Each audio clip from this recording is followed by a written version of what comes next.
The rules of pickleball are designed to give the receiving team an advantage right away in the point. Unfortunately, a lot of us are giving up that advantage because of how we're approaching the return of serve. Having a highly effective return of serve is one of the easiest and most beneficial fixes that you can make to your pickleball game.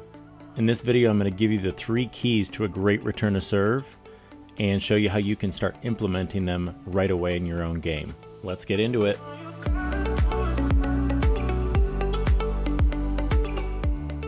So our goals for return of serve are really pretty simple. We're looking for basically 3 things. Number 1 would be consistency in our return.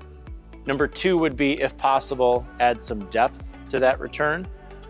And then number 3 would be get yourself all the way up to the kitchen line by the time your opponent is hitting their 3rd shot. First of all, let's talk about the 2 most common mistakes that I see in the return of serve, okay? Number 1 by far is standing too close to the baseline. So I see every single level of pickleball, people make this mistake. They start right up close to the baseline. Now, if my opponent hits a good serve that lands deep in the box, my first step is gonna have to be backwards.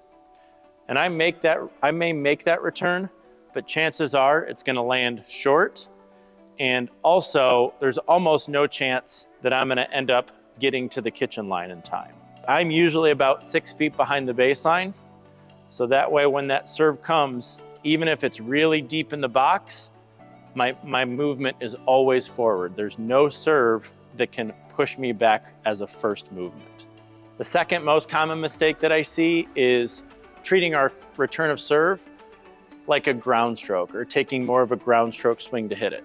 So a really common mistake I might see is we get in our return position, the ball comes, we move, we take our swing, a big swing, which can do 2 things. Number 1, it can hurt our consistency.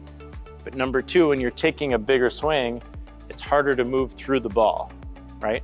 So we take our big swing, we gather our balance, and then we start running forward as a separate movement. So now let's talk about the correct way to do this. There's gonna be a couple keys. Like I said, first of all, we're gonna get pretty far behind that line. We're gonna get 5 to 6 feet behind the baseline. When the serve comes, we're gonna start some forward momentum into the ball, and we're gonna keep our backswing really short. So serve's coming, you're gonna line that paddle up, you're gonna start moving forward, and then mainly you're gonna use the momentum of your body and the follow through of your swing as your source of power. So it would look something like this, just as a shadow swing. Ball's coming, short backswing, finish, and move through. Or a backhand, start moving forward, short backswing, finish, and run through. So for this specific drill, I'm gonna use my Spinshot Ball Machine. If you do also have a Spinshot, I'm putting the settings and the placement of the machine on the screen for you.